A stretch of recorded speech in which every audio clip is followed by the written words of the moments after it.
asalaamaaleykum mbokk yi déglu dal leen ak jàmm ba léegi pënd bi wureegul ginnaaw contrat bii nga xam ne nag gouvernement réewum Sénégal daf ko xaatim daal di ciy dugal koppar gu toll ci ñeent fukki milliards ak juróom ngir war a mën a jënd ay gànnaay dafa mel ni ne explication yi nga xam ne kii di Abdou Karim Fofana daal dina ko ciy fësal loolu moom doyul dara waaye ñi nga xam ne ñoom ñooy député yi nekk ci l'opposition rawatina waa Yewwi Askan Wi ndaxte tey jii culikaay bii di Sud Quotidien moo ñuy xamal ne député Abass Fall moom daal dinay dàq li nga xam ne nag moom mooy tontu bu gouvernement bi daal di indi jëmale ko ci wàllu contrat boobu ba sax la mu bëgg moom mooy ñu daal di ubbi ci nu mu gën a gaawee benn enquête parlementaire ngir indi ay leeral jëmale ko ci wàll gi ni mel ki nga xam ne kon moom mooy Abass Fall moom daal di nay xamle ci bataaxal ga mu yónnee ki jiite assemblée nationale ne fu mu nekk nii faw ñu daal di indi ay leeral ci koppar googu nga xam ne dañu koo dugal ngir jënd li nga xam ne kon moom mooy gànnaay yooyu ndaxte bu ñu sukkandikoo ci journaliste d'investigation ya bàyyee ko ca bitim réew ak tamit presse internationale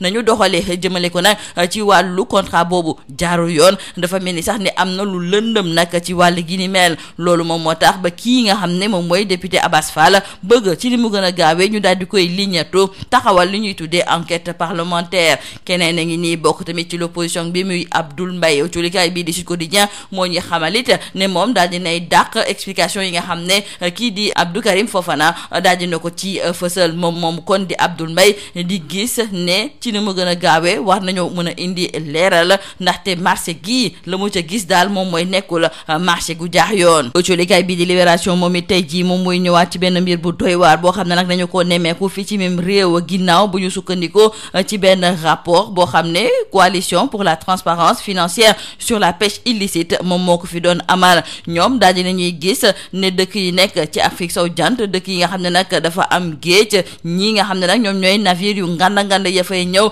ngir jël seeni jën loolu moom tax na ba liggéey bi gën naa sooxee ci ñi nga xam ne ñoom ñooy yëngatu ci wàllu napp culikaay bi di Libération duñu xamal ndi ci téeméer goo jël ñeent fukk ya daal nañuy defee napp ga jaarul yoon ba pare lépp loo xam ne kon dañu koy jëlee sax ci suñuy géej yi li ko dalee atum 2010 jàpp 2022 ñoom musuñu kaa wone rax ci dolli fii ci biir Sénégal bokk ci dëkk yi nga xam ne mbir boobu sonal na leen torop tax na ba ñi nga xam ne ñoom ñooy yëngatu ci wàllu napp lañ doon am ci wàllu rendement dafa wàññeeku bu baax a baax njiitu réewum Sénégal di Macky Sall ak Youssou Ndour ñu ngi doon inauguré kërub liggéeykaay gu bees gi di Impact Safa Group culikaay bii di l'Observateur mi ngi ñuy xamal ne benn imprimerie la de dernière génération goo xam ne Youssou Ndour daf ko baaxee réewum Sénégal moom moomu di Youssou Ndour culikaay bii di l'Observateur du ñu xamal ne moom daal dinay gis ne ak projet bii nga xam ne daf ko fee taxawal moom day wëyal rek bëgg-bëggam maanaam daal amal njëriñ askanu réewum Sénégal fexe it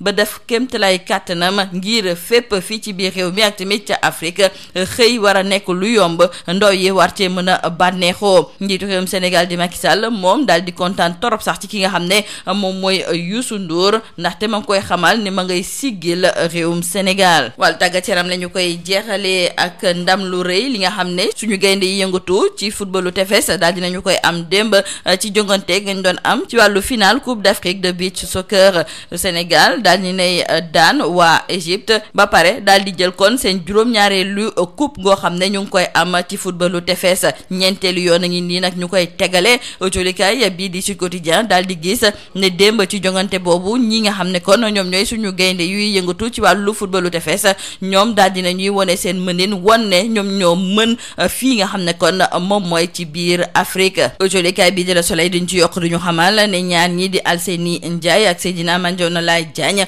ñoom ñaar sax am na yeneen raaya yoo xam ne jot nañu leen ko jébbal ndaxte kii di Alseni Ndiaye moom la ñu daal di tabb mu nekk meilleur gardien bu CAN bi Mandione Diagne moom mooy meilleur buteur ak tamit meilleur joueur ba léegi ci wàllu football record ma ngay ñëwaat ci jongante bi ñuy xaarte si ngoon ci diggante Bayern Munich ak Mayence foofu moom culikaay bii di record mi ngi ñu xamal ne Sadio Mané bu defee comme na mu ko doxalee ci àllarba gi ñu weesu de suñu moytuwulee kon ndam dina am ci wàllu jongante boobu te it xëccoo bi du leneen lu dul place bu njëkk ci li nga xam ne moom mooy Bundesliga lii moo nekkoon mbokk déglukat yi li ngeen a fës ci biir culikaay yi ñu leen di ñaanal njeexte lu bës ak jàmm. Mesdames et messieurs, bonjour. Les explications du gouvernement sur le contrat d'armement de 45 milliards de francs CFA n'ont pas convaincu les députés de l'opposition, surtout ceux de Yewwi Askan Wi. Le député Abass Fall Fall, nous disent nos confrères du journal Le Sud Quotidien, rejette ces explications et demande l'ouverture d'une enquête parlementaire sur cette affaire. Dans sa lettre largement partagée sur les réseaux sociaux, le député membre de la coalition Yewwi Askan Wi a estimé au sujet de ce contrat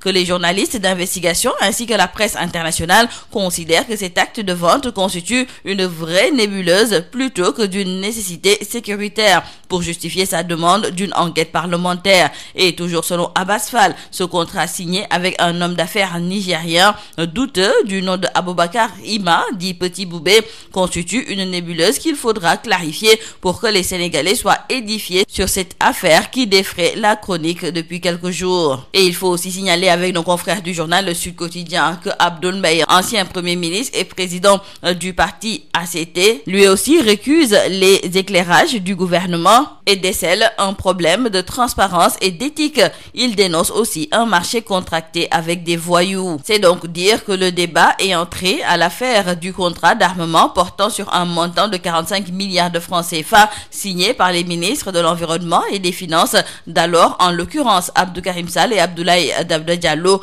prend une autre tournure. Dans le journal Libération, nos confrères nous parlent de ce rapport de la coalition pour la transparence financière sur la pêche illicite. Et aujourd'hui, nos confrères nous disent comment les eaux ouest africaines sont pillées. Tout d'abord, retenons avec nos confrères que plus de 40% des cas de pêche illicite non déclarés et non réglementés impliquant des navires industriels entre 2010 et 2022 ont été enregistrés en Afrique de l'Ouest. Ici, au Sénégal, considéré comme l'un des pays les plus durement touchés, le nombre de captures dans le secteur de la pêche artisanale a chuté de 8,7% en 2018, selon les auteurs du rapport qui révèle la présence d'au moins 12 navires suspects. Le président Macky Sall et Youssou Ndour ont procédé hier à l'inauguration de la nouvelle société Impact Safa Group. Selon nos confrères de l'Obs qui nous en parlent, c'est une imprimerie de dernière génération au service des Sénégalais. Après 10 ans de travail acharné, Youssou Ndour, promoteur et président du conseil d'administration du groupe Futur Média, déclare qu'avec ce projet, il continue de réaliser son souhait d'être utile à sa communauté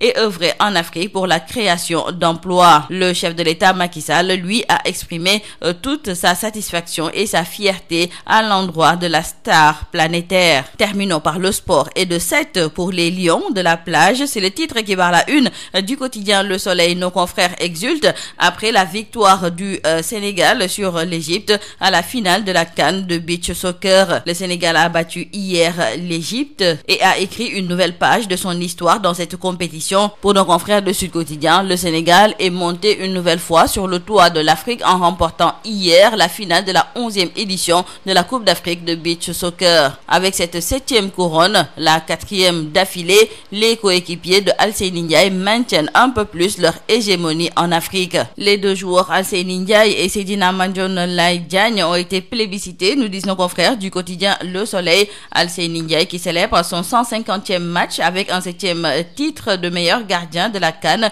et Mandione Diagne qui est élu meilleur buteur et meilleur joueur du tournoi. Le Sénégal a donc presque tout raflé dans cette compétition où il était donné favori. Toujours en foot, nos confrères du quotidien Record nous parlent de cette rencontre prévue aujourd'hui à 13h30 entre le Bayern Munich et Mayence. Et aujourd'hui donc, le Sénégalais Sadio Mané devra surfer sur cette même dynamique que lors du match de mercredi dernier pour venir à bout de cette équipe. Un succès pourrait porter le Bayern à la première place du classement de la Bundesliga. C'est tout à vos journaux et très bonne lecture.